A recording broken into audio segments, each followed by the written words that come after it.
All batteries, fire at will. Target their flank. Aye, sir. Wet shields up for short brace impact. Shields at full, sir. You think you can breach these defenses? Stand! You're powerful! You're nothing here! The anomaly is growing. We must act. My scans confirm it. Containment is failing. The Council will approve force. Gentlemen, the mission ahead is critical. We must proceed with the utmost vigilance and discipline. 5 galactic superpowers sat in their gleaming, high-orbit sanctuary laughing. They laughed at the human race. They called them children of the dirt. They called their ships fragile paper toys. They mocked the quiet man in the dark blue uniform who sat among them. They did not know that out there in the freezing dark of the void, a 50-mile-long mountain of black steel was tearing through the fabric of space, coming directly for them. They did not know that by tomorrow their invincible alliance would be reduced to burning scrap. And they certainly did not know that the aging, gray-haired admiral they were currently insulting would be the only reason any of them survived the week. Space Station Unity hung in the cosmos like a polished silver crown. It was a marvel of alien engineering, a massive ringed metropolis floating against the vibrant, bruised purple clouds of the Orion Nebula. For 100,000 years, this neutral ground had hosted the Galactic Council's Centennial Military Showcase. It was a tradition of intimidation, a polite, bloodless war where the oldest and most lethal species in the galaxy displayed their apocalyptic weapons to maintain the balance of power. It was a club of apex predators, and today, for the first time in history, the doors had been opened to the prey. Humanity had cracked faster than light travel barely 3 decades ago. In the eyes of the galaxy Earth was an infant stumbling out of its cradle, completely unaware of the wolves waiting in the dark. The invitation to the summit was not an honor. It was an audition for survival. The rules of the Galactic Council were unspoken, but absolute.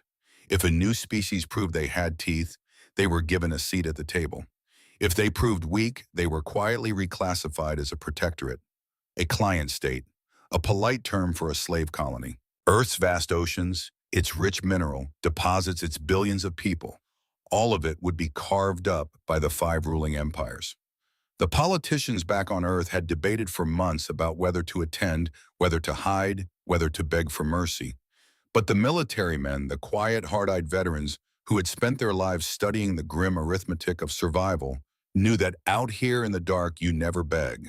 You never show your throat. You show them a bigger gun.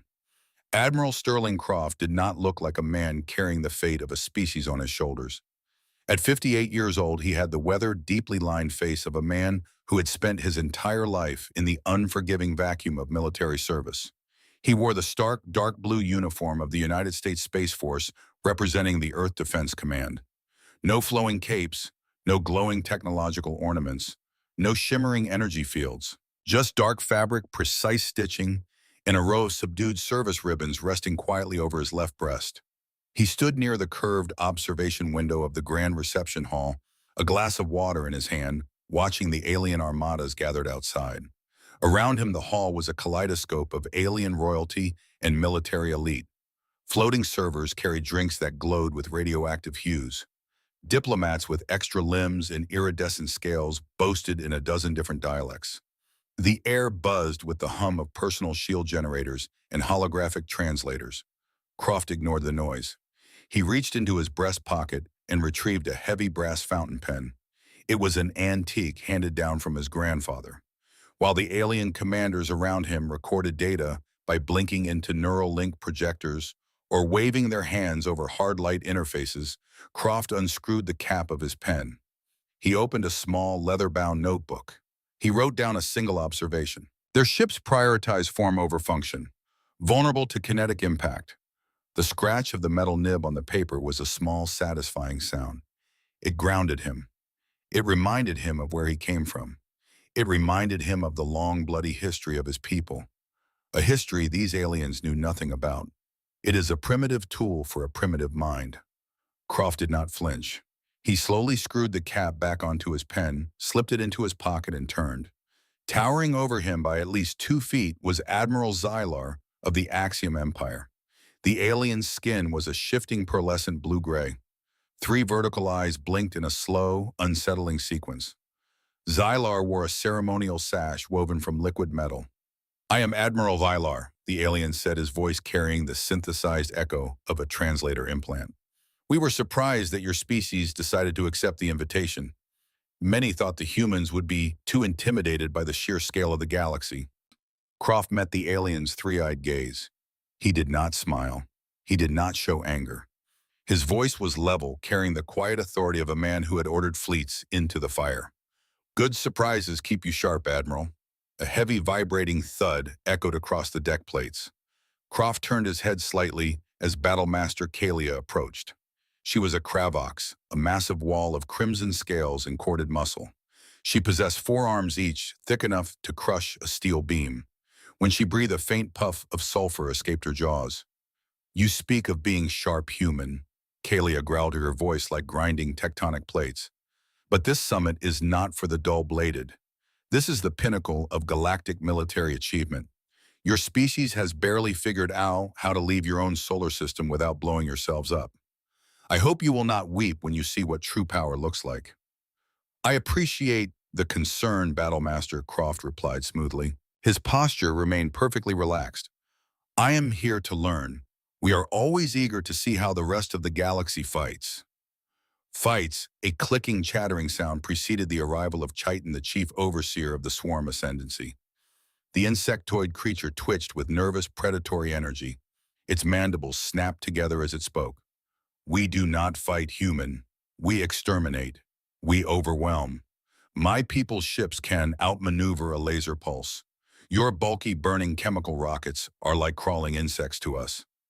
"Careful, Chiton," rumbled Obsidian, a towering figure made of what looked like jagged, animated basalt. The silicate Vanguard commander crossed his massive arms. "You might frighten the newcomer before the showcase even begins. Tell me, human, does Earth even possess a shielding system capable of deflecting a stray asteroid, let alone a plasma barrage?" Before Croft could answer, a soothing, melodic voice drifted into his mind. It did not come from the air, but directly into his consciousness. He turned to see Lyra, the mind commander of the Ethel.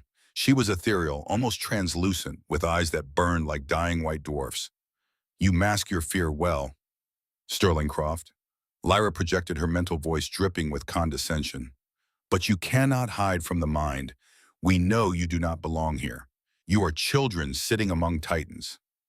Croft looked at all 5 of them, the absolute rulers of the known universe.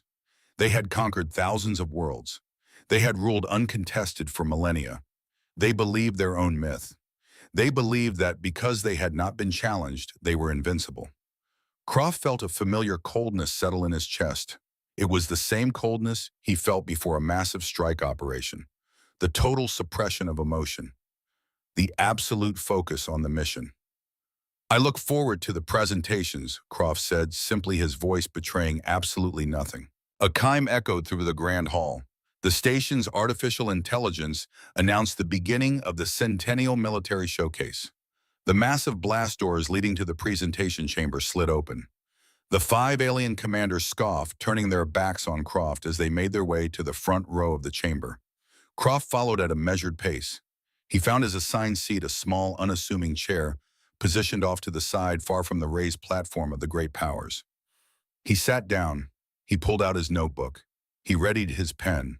The presentation chamber was a staggering amphitheater designed to hold thousands of spectators. At the center of the room sat a holographic projector the size of a city block. It powered up with a deep, resonant hum, filling the center of the chamber with a perfectly rendered 3-dimensional projection of the space immediately surrounding Unity Station. The crowd settled into a hushed, reverent silence as the station's mediator, a faceless entity of shimmering silver, floated to the center of the stage. "Welcome," the mediator's voice boomed, echoing without a source. "For 100 millennia, this gathering has maintained peace through the undeniable demonstration of absolute power. Today we witness the apex of warfare, and today we welcome our newest neighbors, the humans of Earth." Polite, scattered applause rippled through the stands. Croft did not acknowledge it. He kept his eyes locked on the presentation stage. "Admiral Zylar," the mediator announced. "You may begin." Zylar stood. He puffed out his chest, his liquid metal sash catching the light. He tapped a console on his wrist. In the center of the room, the hologram shifted. It displayed a sleek predatory vessel shaped like a dagger. It was beautiful, an elegant piece of machinery designed to slip through the void without a ripple. The Silent Blade, Xylar announced proudly, the absolute pride of the Axiom fleet. For 2 centuries, our engineers have perfected the art of the unseen. This vessel utilizes adaptive light-bending camouflage. As Xylar spoke, the holographic ship began to shimmer. The dark metal hull rippled, turning translucent, and then vanished entirely. The display showed empty space. It is completely invisible, Xylar boasted, pacing the stage. Immune to radar, immune to thermal imaging, immune to gravimetric scanning. It can enter an enemy's home system, lock its targeting lasers onto their capital city, deploy its payload, and vanish before the enemy even knows they are dead. The ultimate predator does not need thick armor. It only needs to strike first. The alien dignitaries in the audience murmured in awe. Some clapped their appendages. Croft watched the empty space in the hologram. He uncapped his pen. Light-bending camouflage, Croft wrote, requires massive energy output. Thermal bleed-off must be vented somewhere. It leaves a quantum wake, easily tracked by deep space tachyon grids. Impressive for assassination. Useless in a sustained firefight. He flipped the page. Battlemaster Kalia, the mediator called out next. The massive Kravox stepped up. The floor trembled slightly under her weight. She slammed a heavy fist against the control panel. The hologram flashed, replacing the empty space with a towering bulbous dreadnought covered in glowing red energy veins. The ship dwarfed the holographic representation of Xylar's vessel. The World Cracker! Kalia bellowed, her voice shaking the acoustic dampeners in the walls. Why hide in the dark when you can simply shatter the light? This is the largest, most heavily armored warship ever constructed in the history of the galaxy. Its primary weapon is a focused heavy particle beam. The hologram shifted to show the massive dreadnought hovering over a barren, lifeless moon. The glowing red veins along the ship's hull pulsed rapidly, gathering energy at the bow. A blinding beam of pure concentrated fury erupted from the ship, striking the moon's surface. The hologram simulated the seismic shockwave. The moon's crust splintered, fractured, and violently detonated, breaking the celestial body into a dozen jagged, flaming pieces. Gasps echoed through the chamber. Even some of the other commanders looked slightly uncomfortable at the sheer wanton destruction. Kalia crossed her 4 massive arms, a terrifying grin, exposing rows of serrated teeth. No shield can hold it. No hull can withstand it. If you oppose the Kravox, you do not just lose your fleet. You lose your home. Croft did not gasp. He did not widen his eyes. He looked at the dreadnought, analyzing its geometry. Spinal-mounted primary weapon, Croft wrote. The ship must align its entire physical axis to fire. Slow targeting. Immense power draw. The firing sequence takes at least 40 seconds to charge. In a real combat scenario, a fast-attack kinetic railgun could punch a hole straight through its charging core and detonate the ship from the inside before it ever fired a shot. Big, loud, vulnerable. Next came Chiton. The insectoid commander practically vibrated with excitement as he activated his display. The hologram showed a bizarre hive-like structure floating in space. Suddenly, the structure seemed to bleed. Thousands, then tens of thousands of tiny razor-sharp drones poured from its hangars. They moved like a terrifying school of mechanical fish, twisting and turning in absolute flawless synchronization. The swarm chitin clicked rapidly. A million eyes, a million weapons, operating on a single unified consciousness. You cannot outrun them. You cannot outgun them. If you destroy one, 100 more take its place. They will strip an enemy battleship down to its bare metal frame in less than 3 minutes. Croft watched the swirling vortex of drones. Unified consciousness, he noted on his pad. Centralized command frequency. If you scramble the localized bandwidth with a high-yield electromagnetic pulse, the entire swarm goes blind and dead in the water. They rely on overwhelming numbers to mask their fragile individual chassis. Obsidian of the Silicate Vanguard was next. He demonstrated a defensive perimeter ship that generated 7 distinct layers of hard-light shielding. The hologram showed the ship weathering a barrage of plasma fire AI missiles and laser strikes without a single scratch on its rocky hull. Static defense, Croft scribbled. Shields block incoming fire, but they also block outgoing fire. The ship is a floating bunker. It cannot attack while heavily shielded. You just wait them out or hit them with a solid uncharged kinetic slug moving at 90% the speed of light. Shields deflect energy. They shatter under raw mass. Finally, Lyra drifted to the center of the stage. She did not use the hologram. Instead, she let her glowing eyes flare. A sudden sharp wave of nausea washed over the entire amphitheater. Croft felt a cold sweat prickle the back of his neck. His vision blurred for a fraction of a second. He felt a sudden, irrational spike of terror in his chest, the primal animal instinct to run, to hide, to surrender. It lasted only 3 seconds before Lyra blinked and the feeling vanished. The audience was left gasping for air, clutching their chests. Several diplomats had fallen out of their chairs. "The Mind Weaver," Lyra said softly, her voice carrying an edge of absolute cruelty. "Why fire a weapon when you can simply make the enemy crew turn off their own life support? We project absolute despair. We conquer without shedding a single drop of blood." Croft took a slow, deep breath. He controlled his heart rate. He let the adrenaline burn out of his system.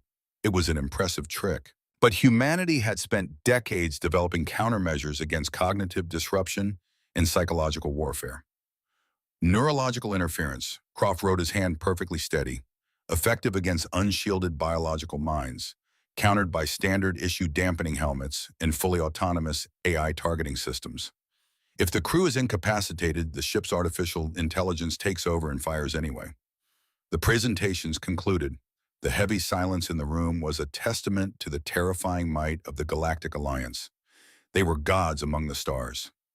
The silver mediator floated back to the center of the stage. The glowing entity turned its featureless face toward the dark corner of the room where the human sat. "Admiral Croft," the mediator announced, "the Council now invites the representative of Earth to demonstrate your species' capabilities. Show us the pinnacle of human warfare." Every eye in the amphitheater turned to Croft. Thousands of alien dignitaries, military officers, and politicians stared at him. Some smirked. Some whispered behind their hands. They were waiting for the punchline. They were waiting for the primitive humans to project a hologram of some clunky chemical-burning rocket ship. Xylar leaned over the railing of his VIP podium. "Yes, human," he sneered. "Show us what your young, fragile species has managed to cobble together from the dirt." Croft closed his leather notebook. He slid his brass pen back into his breast pocket. He stood up. He did not walk to the center stage. He did not approach the holographic controls. He stood by his chair, hands clasped loosely behind his back, projecting total, unshakable calm. "I must apologize to the Council," Croft said. His voice was not loud, but it possessed a gravelly, resonant timbre that cut through the vast room. "Earth has no holographic presentation to show you today." A ripple of mocking laughter echoed through the stands. Chiton chattered his mandibles. "No presentation. Did your primitive computers fail to render a simulation? Has your species not yet mastered basic light projection?" Kalia mocked, slamming a heavy fist on the railing. "Or are you simply too ashamed to show us your pathetic little boats?" Croft waited for the laughter to die down. He looked directly into the 3 eyes of Admiral Xylar. "We do not use simulations for our military showcases," Croft said, his voice dropping an octave, turning cold as the void. "We prefer practical demonstrations. Our vessel is currently en route. It will arrive in your sector tomorrow morning." The laughter stopped. It was replaced by a murmur of confusion. "Your ship is late," Obsidian rumbled, sounding deeply offended. "You keep the Galactic Council waiting." "Not late," Croft replied instantly. "Right on schedule. Some things, General, take time to maneuver." Lyra's eyes narrowed. "You are bluffing, human. I sense no grand weapon in your mind. I sense only coldness. You have nothing to show us."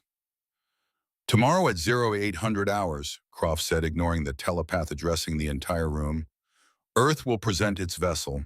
Until then, I thank you for your hospitality." He gave a sharp, perfectly executed military nod, turned on his heel, and walked toward the exit. His heavy boots clicked against the polished metal floor. Behind him, the alien commander shared looks of absolute contempt. "A bluff," Xylar scoffed loudly, ensuring Croft heard him as the blast doors hissed open. "A pathetic, desperate bluff. They have nothing. Tomorrow we vote to reclassify Earth as a resource colony. They have proven they are not worthy of the stars. Croft stepped out into the quiet, dimly lit corridor of the station. The heavy blast doors sealed shut behind him, cutting off the arrogant chatter of the alien elite. He walked at a steady pace toward his secured quarters. His face remained a mask of iron. But beneath that mask, a grim, dangerous satisfaction began to take root. He reached into his pocket and pulled out a small, encrypted communication device. He pressed his thumb against the biometric scanner. A secure quantum entangled line opened. "Croft here," he said quietly. A voice crackled back instantly, crisp, professional, and entirely human. "Captain Silas Vance, commanding the USS Leviathan. We are holding position at the edge of the system's sensor range, Admiral, awaiting your orders." "The board is set, Silas," Croft said, looking out a nearby viewport into the endless black of space. "They think we're playing a game. They think war is a gentleman's sport. They think a weapon is just something you show off to frighten your neighbors." "Understood, sir," Silas Vance replied. "Shall I maintain stealth protocols?" "For now," Croft said. "Keep the baffles down. Keep the thermal exhaust masked. But tomorrow morning, I want you to wake them up. I want you to bring her in." "Aye, Admiral. What's the approach vector?" "Straight through the front door," Croft said softly. "Let them see the size of it. Let them realize that while they spent the last 1,000 years painting their armor and polishing their shields, we spent it learning how to kill. It will be an honor, sir. Vance out." The connection severed. Croft stood in the quiet corridor looking out at the glittering stars. He thought about the history of his world. He thought about the trenches of the Argonne, the freezing hell of Chosin, the burning sands of the Middle East. He thought about a species that had nearly wiped itself out 100 times over a species forged in the absolute crucible of suffering and conflict. These aliens had fought 1, maybe 2 wars in 5 centuries. They had forgotten what real violence looked like. They had forgotten the brutal, unforgiving cost of survival. Tomorrow they would remember. Tomorrow the United States Space Force would introduce the galaxy to the USS Leviathan. Tomorrow the galaxy would learn that the monsters hiding in the dark were not the ones you needed to fear. The real monsters were the ones who walked into the light completely unafraid. The evening reception was a masterclass in galactic arrogance. Inside the sprawling crystal dome banquet hall of Unity Station, the elite of 100 worlds gathered under the artificial glow of captured starlight. Floating trays of gossamer delicacies and radioactive wines drifted between diplomats dressed in spun diamond and liquid gold. It was a celebration of power, a celebration of a universe tamed, domesticated, and divided among the 5 great empires. Admiral Sterling Croft stood by a polished obsidian pillar, nursing a simple cup of black coffee. He had brought the grounds from Earth. The bitter earthly taste was the only thing anchoring him in a room full of gods who thought they were immortal. They did not ignore him tonight. Oh no, the humans were the main entertainment. "Admiral Croft." The voice was a deep, seismic rumble. General Obsidian, the towering rock-skinned commander of the Silicate Vanguard, lumbered toward him. Following close behind were the other 4 supreme commanders, Xylar, Kalia, Chiton, and Lyra. They moved like a pack of wolves circling a wounded deer. "We were just discussing the quaint nature of your species," Xylar purred, his 3 eyes blinking in amusement. The Axiom commander swirled a glass of glowing blue liquid. "To reach the stars in such a fragile state, to possess only 1 habitable world, it is a precarious existence. One must wonder how a species so young understands the true nature of conflict." Croft took a slow sip of his coffee. He did not step back. "Conflict is a universal language, Admiral. I imagine the dialect is much the same everywhere." Battlemaster Kalia let out a barking, sulphurous laugh. "Do not speak of things you cannot comprehend, little man. My people, the Kravoks, fought the Great Subjugation. We crushed the rebel systems over 3 generations. It was a glorious, terrible war. The galaxy still trembles at the memory." Croft looked up at the towering, crimson-scaled warrior. "1 war?" Kalia frowned, her massive brow furrowing. "A galactic war. Millions perished. It defined our history for the last 500 years. Croft nodded slowly, his face unreadable. He turned his gaze to the insectoid chiton. "And you, Chief Overseer, how many wars has the swarm fought in the last 5 centuries? 2, Chiton clicked, proudly, his mandibles snapping. Both absolute exterminations. The Hive does not tolerate defiance. We erase them from the star charts. Two, Croft repeated quietly. He looked at Xylar, then Lyra, then Obsidian. Two for the Swarm, one for the Kravoks. Admiral Xylar, your people.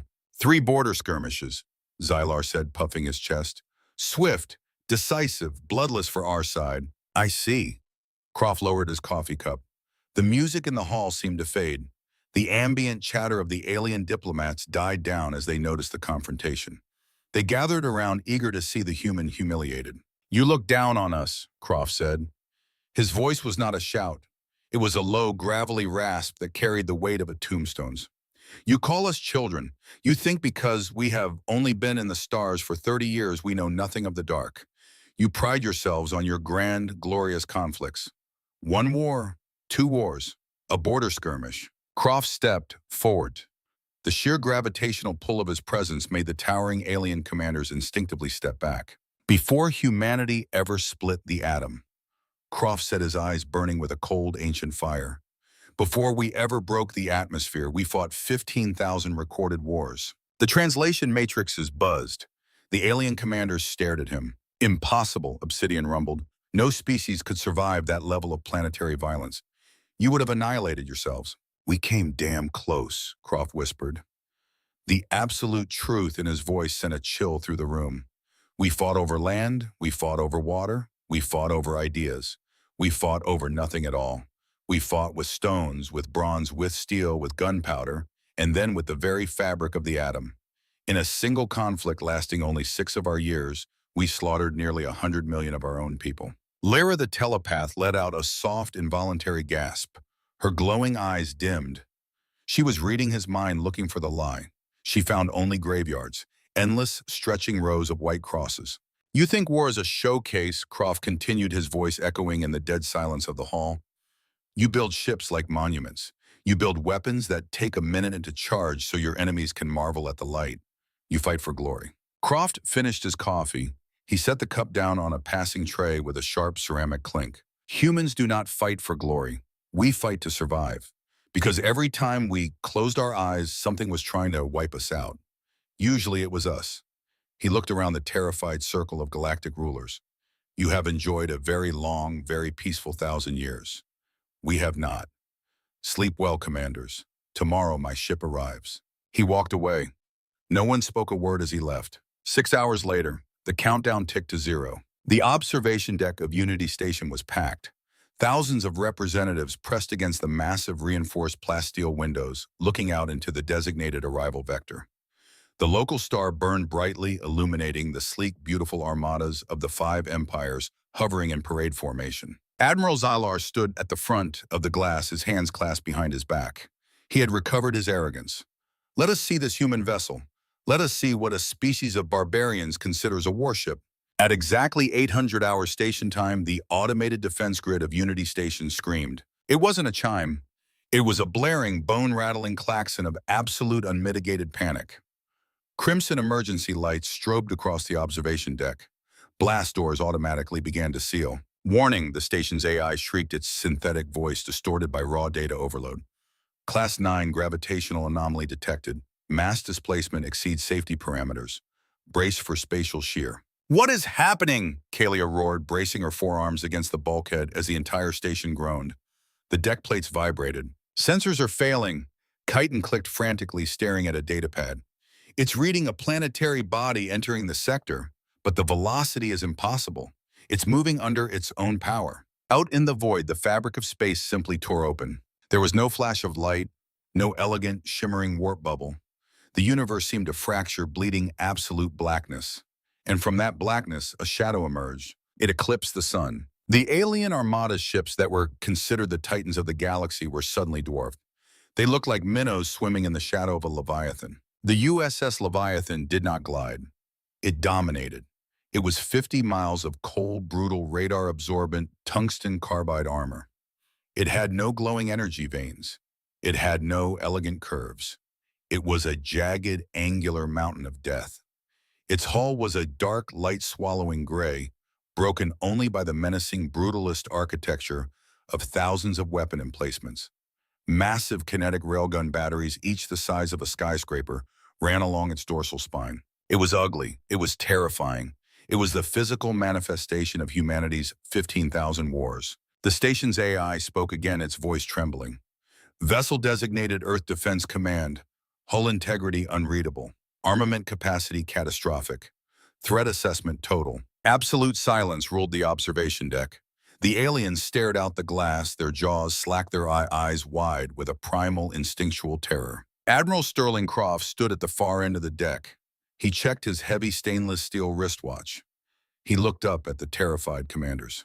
"Right on time," Croft said. 30 minutes later, the 5 supreme commanders of the galaxy sat in a military shuttle flying toward the Black Mountain in the void. Croft had invited them aboard. They had accepted not out of curiosity, but out of a desperate, terrifying need to understand what they were looking at. The shuttle passed over the hull of the Leviathan. Close up, the scale of the thing was maddening. They flew past exhaust ports large enough to swallow Kalia's dreadnought whole. The shuttle touched down inside a cavernous hangar bay. As the ramp lowered, the alien commanders stepped into an atmosphere that smelled of ozone-refined promethium fuel and cold steel. There were no holograms. There were no soft glowing lights. Everything was hard angles, hazard stripes, and heavy blast doors. A regiment of United States Space Force Marines stood at attention. 1,000 men and women in dark, heavy combat armor gripping ballistic rifles. They did not move. They did not blink. They stared straight ahead, a wall of disciplined, lethal intent. Standing at the front of the formation was a man who looked like he had been chiseled out of a granite cliff. His hair was cropped close to his scalp. His uniform was immaculate. "Welcome aboard the USS Leviathan," the man said. His voice barked like a drill instructor's. "I am Captain Silas Vance. I have the con of this vessel." Zyler stared at the human captain. How many crew do you require to operate a vessel of this magnitude?"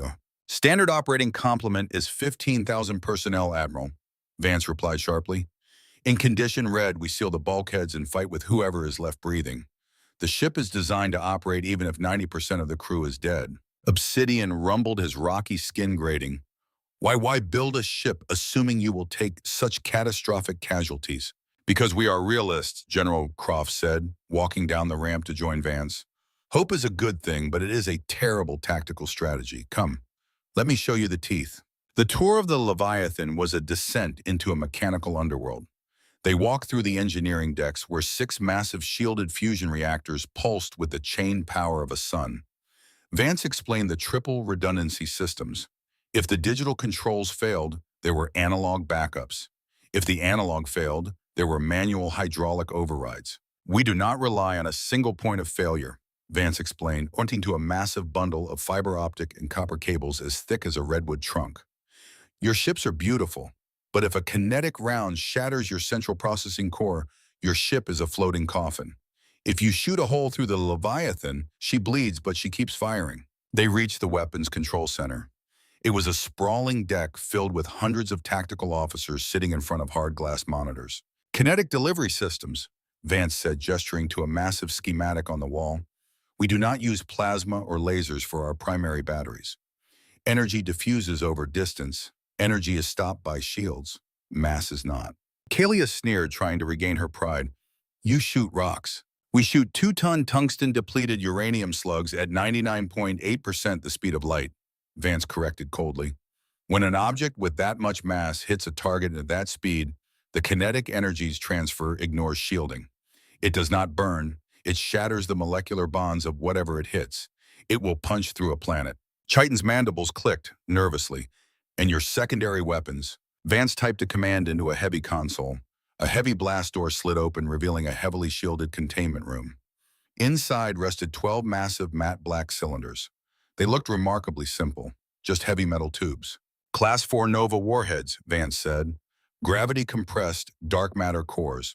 If detonated, they create a localized supernova. The blast radius is roughly 3 million miles. It wipes the sector clean." Lyra stepped back, her glowing eyes dimming with absolute horror. "You build weapons to destroy the very stars. You are mad. You are monsters. What enemy could possibly require such apocalyptic force?" Croft turned to the telepath. His eyes were devoid of anything but cold, hard reality. "We don't know," Croft said, "and we are not waiting to find out." The tour was over. The point had been made. The 5 alien commanders stood in the hangar bay preparing to board their shuttle back to the station. Their arrogance was gone. Their pride was shattered. They had looked into the abyss of human paranoia and military industrialization, and it had stared back with a loaded gun. "You have made your point, Admiral," Xylar said quietly, refusing to look Croft in the eye. "Earth will not be made a protectorate. You will be granted a seat on the council. We have no desire to test these weapons." "Good," Croft said. "That is the entire point of having them." As Xylar turned toward the shuttle, the ship around them shuddered. It was not a subtle vibration. The entire 50-mile-long hull of the USS Leviathan groaned like a dying whale. The deck plates pitched violently. Klaxons erupted. Not the polite chiming alarms of the alien station. This was a brutal, screaming human siren. A flashing red strobe bathed the hangar in the color of blood. "Condition red," Captain Vance roared over the siren, sprinting toward a nearby comms terminal. "All hands to battle stations. Seal blast doors. Spool the fusion drives." The alien commanders froze. "What is this?" Kalia demanded, drawing a ceremonial blade from her hip. "Is this another demonstration we concede? Turn it off." "Shut up and hold on," Vance barked at the towering alien, slamming his fist onto a tactical display. "Admiral Croft, we have a massive spatial rupture in Sector Grid 4. It's right on top of Unity Station." Croft was instantly at Vance's side, his eyes scanning the telemetry pouring down the screen. "Signatures. Unknown," Vance growled. "Wait, AI matching against ancient galactic archives. Sir, it's the Scourge, the remnants of the old empire." The blood drained from Xylar's blue-gray face. "No, that is a myth, a ghost story to frighten children. The old empire was eradicated 10,000 years ago." "Well, the ghost just brought 47 capital ships to our doorstep," Croft said grimly. He tapped a button projecting the tactical map into the air. On the screen, 47 massive jagged vessels had dropped out of hyperspace in a tight attack formation. They were brutal, ugly things covered in rusted armor and spiked rams. They did not transmit greetings. They did not ask for surrender. "They are locking targeting lasers," Vance reported, his voice tight. "Sir, they aren't aiming at the fleets. They're aiming at the station." Croft felt his stomach drop. Unity Station, a massive, undefended ring holding diplomats, scientists, and civilians from 100 worlds. "Population of the station?" Croft asked. 40,000, Vance replied. "Non-combatants." Xylar, Kalia, Chiton, and Obsidian grabbed their communication devices. Panic set in. "All Axiom vessels engage stealth protocols," Xylar screamed into his wrist. "Evade and strike from the shadows." "Kravox dreadnoughts, charge the main spinal cannons," Kalia roared. "Show them the wrath of the world cracker." "Release the swarm," Chiton chattered. "Eat their hulls." Croft watched the tactical map. He watched the alien commanders send their beautiful ceremonial showpieces into an actual meat grinder. "Admiral," Vance said quietly, looking at Croft. "Orders?" "Hold position," Croft said. "Let's see what the galaxy's finest can do." It was a slaughter. It lasted exactly 3 minutes. Through the massive armored viewport of the Leviathan's bridge, Croft and the alien commanders watched the nightmare unfold. The Axiom stealth ship, the Silent Blade, vanished into the darkness. But the old Empire ships did not use visual targeting. They used broad-spectrum gravimetric nets. A dozen heavy plasma torpedoes blindly tracked the quantum wake of the stealth ship. A brilliant silent explosion lit up the void. The pride of the Axiom fleet was vaporized in seconds. "No!" Xylar gasped, falling to his knees. The Kravox dreadnought. The world cracker lumbered forward. Its red energy veins pulsed brightly as it began its 40-second charging sequence. It was a massive glowing target. The old Empire ships didn't wait. 5 enemy cruisers focused fire. A barrage of antimatter beams sliced through the dreadnought's armor before it reached 30 seconds. The ship detonated from the inside, cracking in half like a broken spine. "My warriors!" Kalia whispered, her forearms dropping to her sides. The swarm poured out of their hive ship, a million tiny drones moving in perfect harmony. In response, 3 old Empire ships detonated high-yield electromagnetic burst charges in the center of the formation. The unified consciousness was instantly scrambled. A million drones went dark, floating uselessly in the vacuum, crashing into each other. The hive ship was subsequently cut to ribbons by rotary laser fire. The silicate Vanguard ship raised its 7 layers of impenetrable hard light shields. It sat like a fortress. An old Empire ramming ship, a massive wedge of solid iron fitted with massive thrusters, ignited its engines. It didn't fire a weapon. It simply accelerated. It slammed into the shields at terrifying speed. The shields held for a microsecond before the raw, unstoppable mass shattered them like glass. The Vanguard ship was crushed into cosmic dust. Lyra collapsed on the deck of the Leviathan, weeping. The psychic backlash of thousands of alien sailors dying in an instant was tearing her mind apart. They are gone, our fleets. They are just gone. 3 minutes?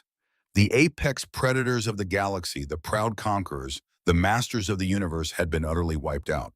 Their technology was beautiful, but it was not built for the brutal, unforgiving reality of total war. On the tactical map, the 47 old Empire ships reformed their line. They turned their massive weapons toward Unity Station. Inside that station, 40,000 people, families, children, ambassadors were watching death approach. They had no shields. They had no weapons. They had only the cold, empty void. "Target lock confirmed on Unity Station," Captain Vance said. His voice was devoid of panic. It was the voice of a professional reading a weather report. "Enemy weapons spooling. Impact in 60 seconds. The station will not survive a single volley." The alien commanders wept. They prayed to their forgotten gods. They waited for the end. Croft stood at the center of the bridge. The gray-haired admiral looked at the tactical map. He looked at the 47 enemy ships. He thought about the 40,000 innocent lives sitting in the crosshairs. He didn't know these aliens. He didn't owe them anything. They had mocked him. They had mocked humanity. The smart tactical play was to engage the stealth drive, slip away in the chaos, and return to Earth to prepare for the coming storm. But Croft was an American. He was a sailor of the United States Space Force, and his people did not run while civilians were in the line of fire. "Captain Vance," Croft said. The absolute unyielding iron in his voice silenced the weeping aliens on the bridge. "Sir, bring us about. Heading 090. Full burn on the fusion drives." Vance's hands flew across the console. "Heading 090 plotted. Sir, that puts us directly between the enemy fleet and the station." "I know where it puts us, Captain," Croft said, staring out the viewport at the approaching armada. "Admiral," Vance said, his voice lowering just between the two of them. "We are one ship. They are 47. If we take the Vanguard position, we will draw the fire of the entire enemy fleet. Our shields will hold, but the armor will take catastrophic damage." "Are you afraid to bleed, Silas?" Croft asked quietly. Vance looked at the Admiral. A slow, grim smile touched the corner of the captain's mouth. "No, sir. I just want to make sure I have permission to break their toys." "Permission granted. Put us in the middle of the street." The USS Leviathan roared. 50 miles of black steel shuddered as the main fusion drives ignited. A plume of blue-white fire hotter than the core of a star erupted from the stern. The massive dreadnought lunged forward, moving with a speed that defied its impossible mass. On Unity Station, 40,000 terrified civilians looked out the windows, holding their loved ones, waiting for the blinding flash of weapons fire that would end their lives. Instead, the stars vanished. A massive, impenetrable wall of dark gray armor slid past the windows. The Leviathan drifted into the kill zone, violently throwing its engines into reverse to halt its momentum.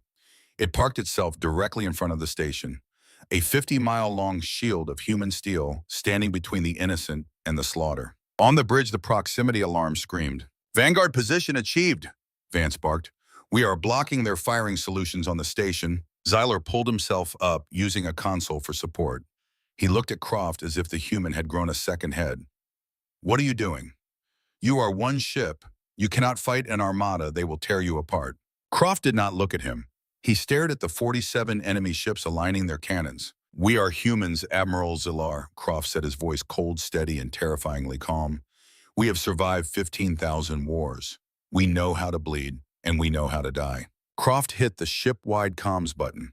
His voice echoed through the metal corridors of the Leviathan, reaching the ears of 15,000 American men and women who were about to walk into the fire. "All hands. This is the Admiral. The enemy is in front of us. The innocent are behind us. We are the wall. Spool the kinetic rails. Arm the Nova warheads. No retreat. No surrender." Open fire. Space burned. It did not burn with the clean, elegant light of the alien armadas. It burned with the savage, blinding fury of human industry. The 50-mile-long dorsal spine of the USS Leviathan erupted. 300 heavy kinetic railguns fired in unison. There was no sound in the vacuum of space, but inside the dreadnought, the noise was catastrophic. The deck plates heaved. The massive recoil of 300 tungsten-depleted uranium slugs accelerating to near light speed pushed the 50-mile-long ship backward, fighting its own engines. On the bridge Admiral Sterling Croft did not flinch as the tactical displays flared blinding white. The kinetic slugs crossed the void in a fraction of a heartbeat. They did not interact with the enemy's energy shields.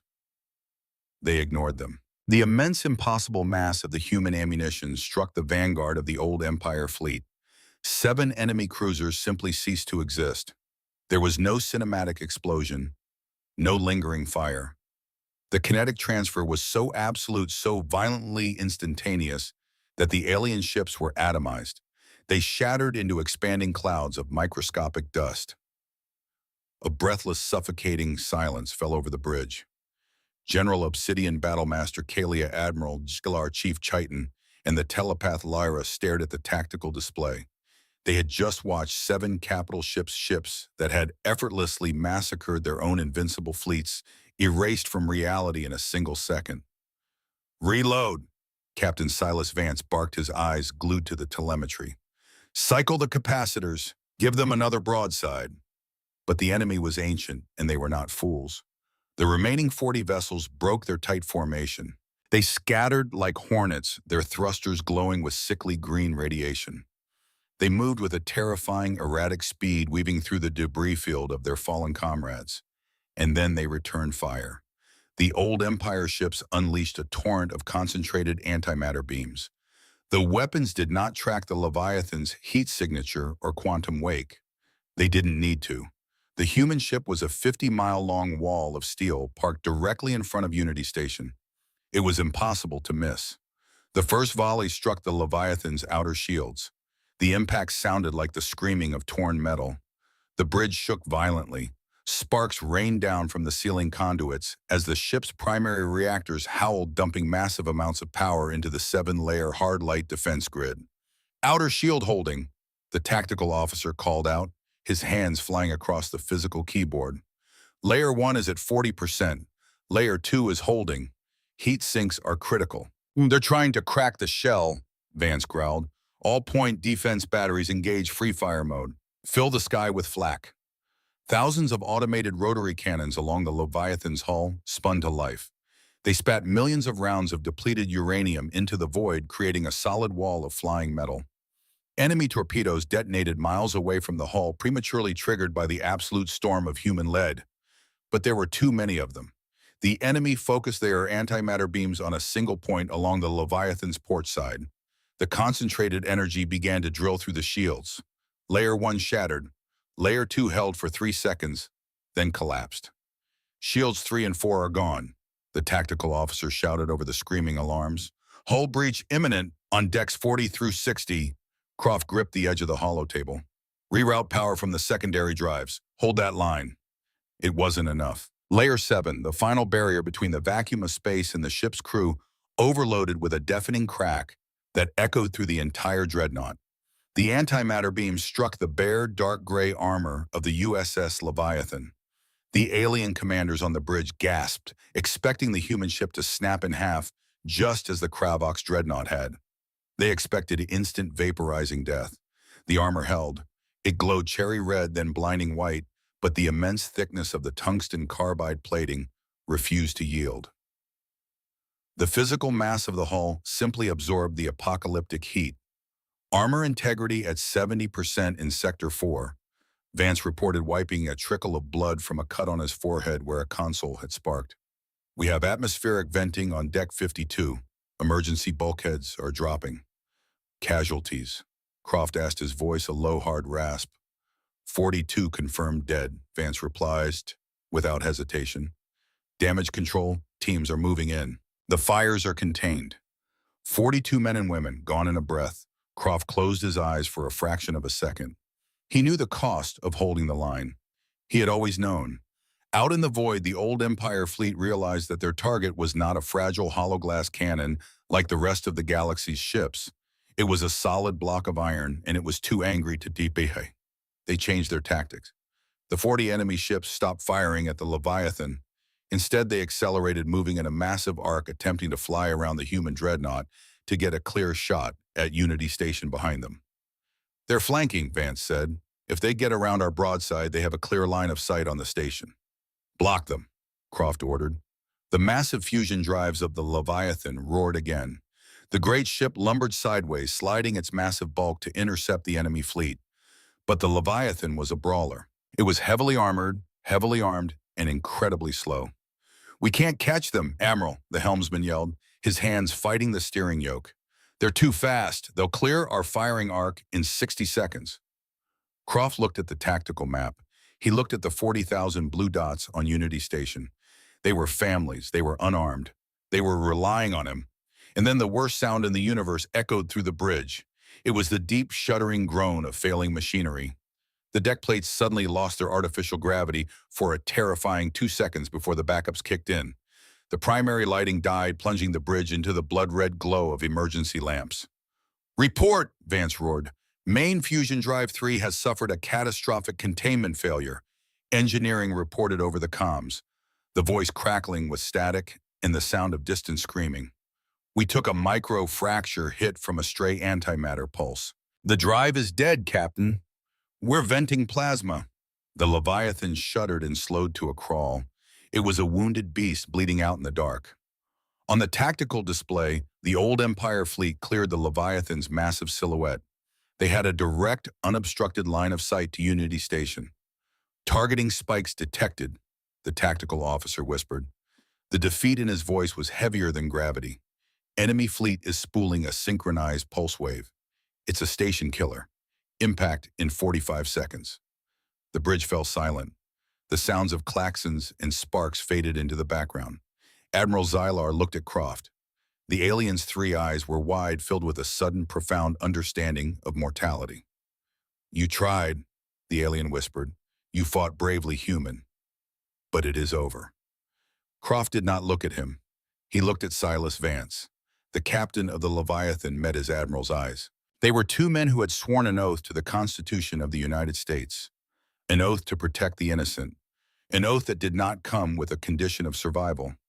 They did not need to speak. The decision was already made. "Captain Vance," Croft said quietly, "the Nova warheads." Vance nodded. He turned to the weapons console. He bypassed the tactical officer and keyed in his own command codes. "Warhead 1 is armed. Magnetic rails are locked. But Admiral, we have no engines. We can't clear the blast radius. If we fire a Class 4 Nova at that range—" "I know," Croft said. "A Nova bomb was designed to be fired into a sector from millions of miles away. It was a weapon of absolute last resort. Detonating it at point-blank range to catch the flanking enemy fleet meant the Leviathan would be caught in the outer edge of the supernova wave. There was no guarantee the thick armor would hold. In fact, the math said it wouldn't." Croft stepped up to the main communication console. He pressed the ship-wide broadcast button. He did not clear his throat. He did not hesitate. "This is the Admiral. Throughout the 50 miles of burning, bleeding, struggling ship, 15,000 humans stopped. Marines wrapping bandages around stumps, engineers fighting plasma fires, medics performing triage in the dark. They all stopped and listened to the voice of their commander. The enemy has outflanked us. They are targeting Unity Station. Our main drives are dead. We cannot intercept." Croft gripped the edges of the console. His knuckles turned white. "We are loading a Class 4 Nova warhead. We will detonate it at point-blank range to wipe out the enemy fleet.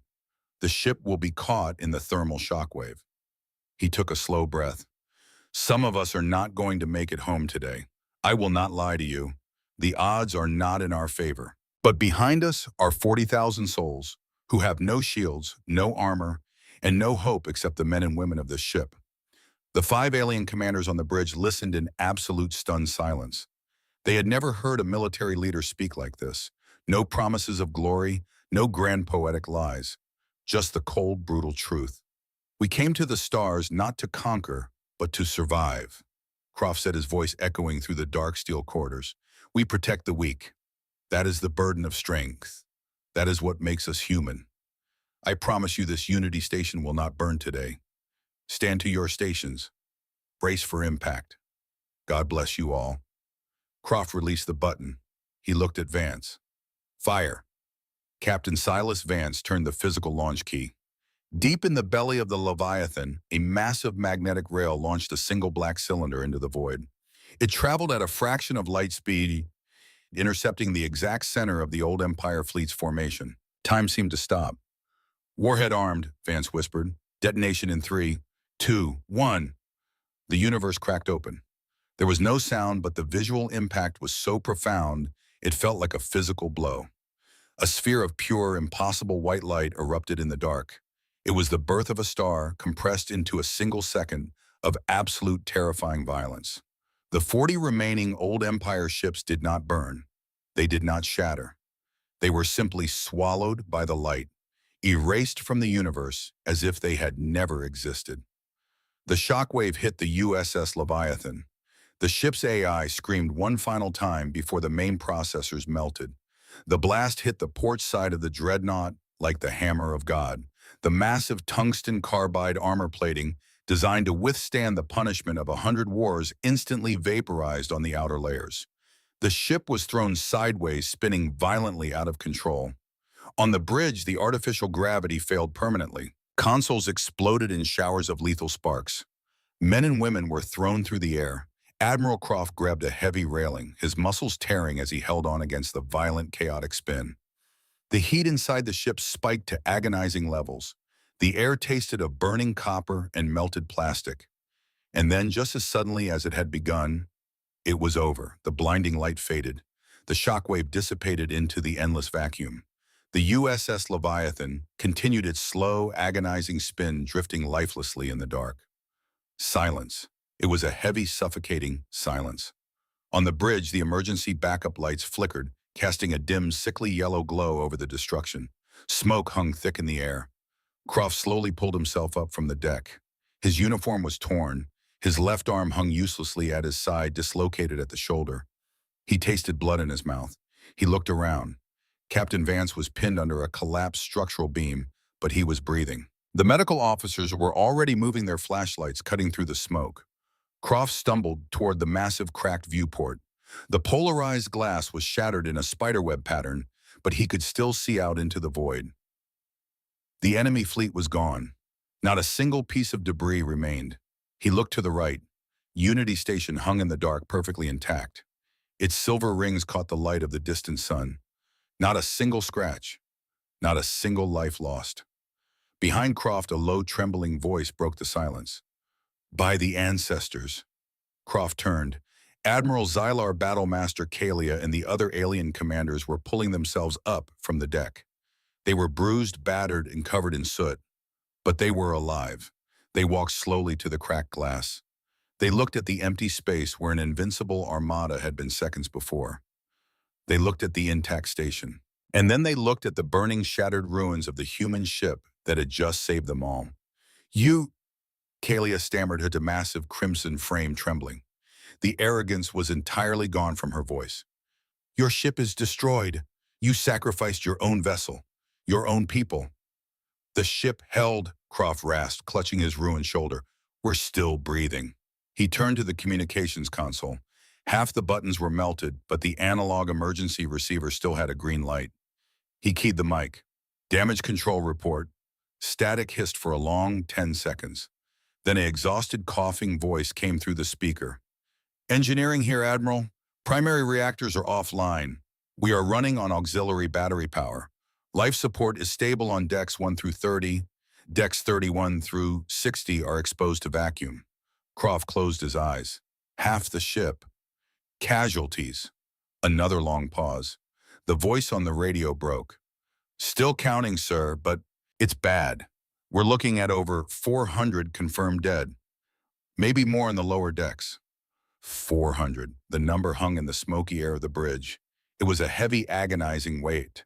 400 men and women who had woken up that morning, put on their uniforms and done their duty. 400 empty chairs at dinner tables back on Earth. Croft took a slow, painful breath.